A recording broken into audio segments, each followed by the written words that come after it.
we might have to go to another congregation. If I just walk in there with seat, I should be aware that there's different mindsets about Sure. a female. Absolutely. I mean, you have to be sensitive, but But ultimately, between me and God, if there's something I'm wearing this, then I'm saying what she's saying. It's kind of a wedding band. It's right. I'm not in trouble with God, but I should be aware No, of and other in things fact, around me. no, and yeah, you can be culturally sensitive. There may be a place for that. I would say this, that the phrase that's used in Numbers 15:37 to 41 is B'nai Elohim. So somebody says, see there it just says sons of God. The problem is, what that is, that the sons of God is a term that encompasses men and women. Remember this, whether it's fair or not, because of the way that the Hebrew grammar works in the scriptures, it always defaults. If there was 1,000 women and one guy at the group, we go grammatically masculine. That's not fair, but that's the way it works. And if there's a mixed group, we're definitely going masculine, even though women are present. That's why in the gospel it will say, and there were 5,000 men. There were 4,000, one occasion it's 4,000 men. Grammatically it's just going to say men.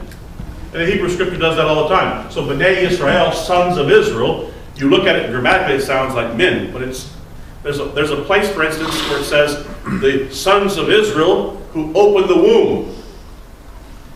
Well, clearly that's not guys. Now it further qualifies there.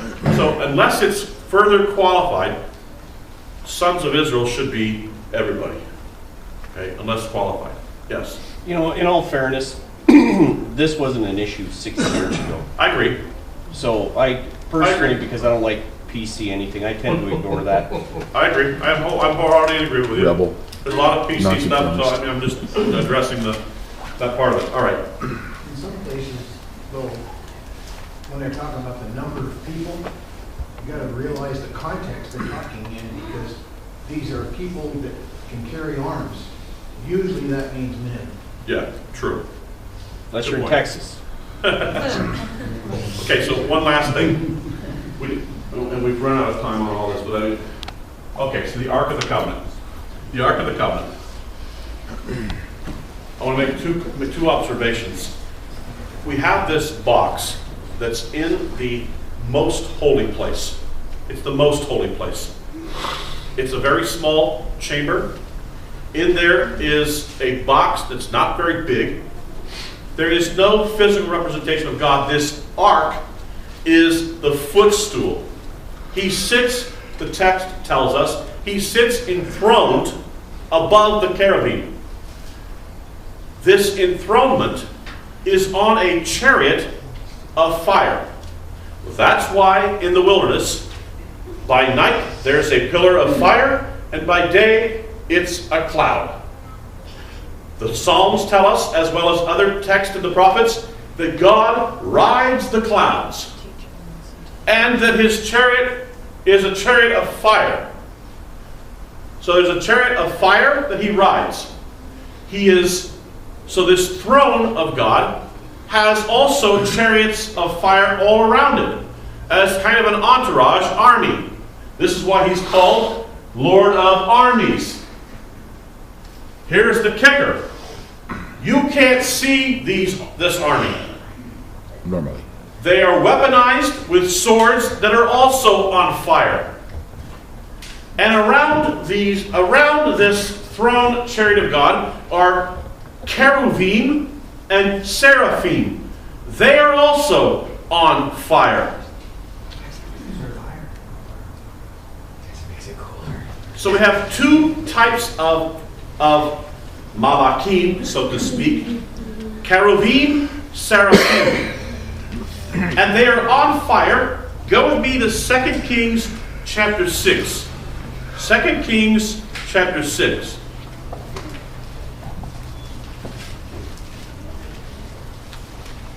Second Kings chapter 6.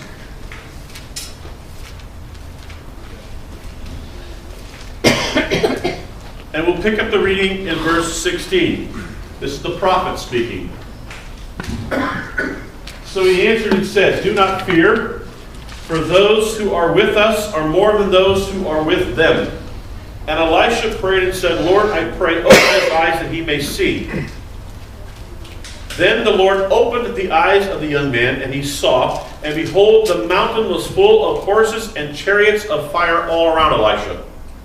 So when the Syrians came down to him, Elisha prayed to the Lord and said, "Strike this people, I pray, with blindness." And he struck them with blindness according to the word of Elisha. So here's the key. They strike the army with blindness. If you'll go back and remember Sodom and Gomorrah, the two Malachim pull Lot back inside of his house, and then they strike everybody in Sodom and Gomorrah with blindness. Now, imagine this. You have an army that has fire all around it. They have swords that are on fire. There's fire emanating from the chariots. They are stealth so that no one can see them. And they have the ability to blind everybody around them. That makes them pretty invincible. In 1 Chronicles 21, two Malachim killed 70,000 Israelites because of David's sin of taking a census.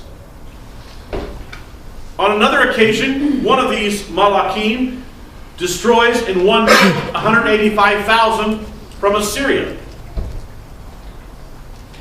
Well, if you're stealth and you can blind people, they never see it coming. They don't even know. You can't fight something you can't see. Even if you could see, you couldn't see it. It could be right here and you can't see it.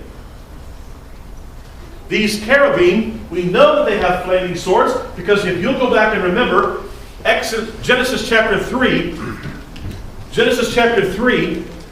cherubim in verse 24 of Genesis 3 are placed at the entrance to Gan Eden. There's at least two of them, plural, and it says that they have flaming swords that turn every way back and forth. You can't pass. They're guarding the entrance to Gan Eden. That's the first time we run across these cherubim. If you want a full description of them, or what we believe to be a full description of them, look at Ezekiel chapter 1. Let's end with that text. You want a bizarre text? Here's Ezekiel chapter 1. You have to end with this. Go to Ezekiel chapter 1. Now look at this. This is verse 4. Ezekiel 1 verse 4. "I looked, and behold, a whirlwind was coming out of the north, a great cloud with raging fire in it, engulfing itself." Sound familiar? It's a great cloud with raging fire, like the color of amber out of the midst of the fire, and also from within the likeness of 4 living creatures. And this was their appearance. They had the likeness of a man. Now look at this. Each one had 4 faces, and each one had 4 wings. He goes on to describe them. It's bizarre. Absolutely bizarre. You can read the description here. It says, verse 13, "And as for the likeness of the living creatures, their appearance was like burning coals of fire. The appearance of torches going back and forth among the living creatures. The fire was bright, and out of the fire went lightning. And the living creatures ran back and forth in appearance like a flash of lightning." What are we dealing with here? It is something out of, it's like something out of a sci-fi movie that's just bizarre. It's funny you say that. The Discovery Channel highlighted, does the Bible talk about aliens? And that's the exact verse that they quoted.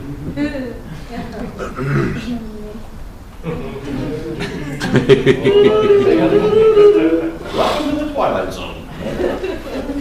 Where, wait for it, God has an army. And they are weaponized in chariots of fire that cannot be seen. And even if you could see them, they can blind you. And they're on fire, and lightning is emanating from them. And they have swords that are on fire. Cauterization.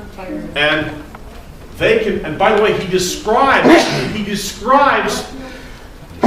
Ezekiel describes the wheels of this chariot to say that there's a wheel inside of a wheel, so that it's like a gyroscope, so that they can turn any direction that they need to turn with 4 of these. They can turn any direction they need to go at any given moment. This thing can hover if it needs to, but it can also just move at a moment's notice when it needs to. Yes? There's a story I heard a speaker who had fought in the Israeli War of Independence in 48, and they had nothing. Their weapon was a broomstick that was painted that tried to look like a sword, and they thought they were absolutely swallowed up down in the Negev, and the Egyptian army was coming, and all of a sudden they just turned and ran, and the Egyptians were saying all they saw were all of these flames and these arrows and these soldiers, and it was the army. And I've heard the same similar type of story. You have a similar story. I need to find it so I can relay it, quite faithfully. But there's the tanks. The tanks were in the Golan Heights, and by the way, the tanks. The Hebrew word for chariot is Merkavah. Okay, Merkavah. It comes from the word rakav, which means to ride. So the tank is now called Merkavah. So these tanks are up in the Golan Heights. And this tank commander, he tells everybody, look, everybody has to go on lights out. Okay, no lights inside the tank on. So he radios to one of his guys and says, hey, look, I told you guys to turn the lights out. He says, we have our lights out, he radios back. So he goes down the line. Well, it turns out the light that's on is from the enemy. And they're right in the midst of them. And he tells the whole story. Long and short of it, the Syrian army pulls back. And when they interview people from the Syrian army, they say, you guys had tanks everywhere. And they're like, we didn't have tanks everywhere. We didn't have any. They said, yeah, well, there was tanks everywhere. You guys were firing from all, like, whoa, okay. There was a book where one of the soldiers had written about all of these miracles that essentially happened. Yes. One of the things that I definitely thought about long and hard, because we had to practice for hours with our bayonets searching for landmines on our bellies with ants all over us, was they came up to this valley and they were surrounded, but they needed to get through this minefield. And they said just out of nowhere, this wind came up and blew every bit of sand away, so you could see every single landmine. Yeah, there's dozens of these types of stories. Because, look, the army of God is encamped around the hills of Jerusalem. He's there. His presence is there. This is where he is. And the army is there. He's the Lord of armies. The fast day, it just hit me a couple of weeks ago as we were going through it. Go to Exodus 15. Exodus 15.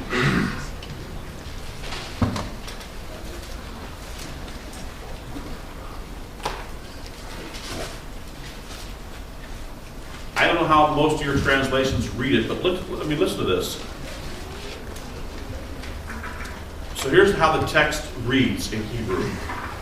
You're going to have Yod He Vav He, and then Ish, man.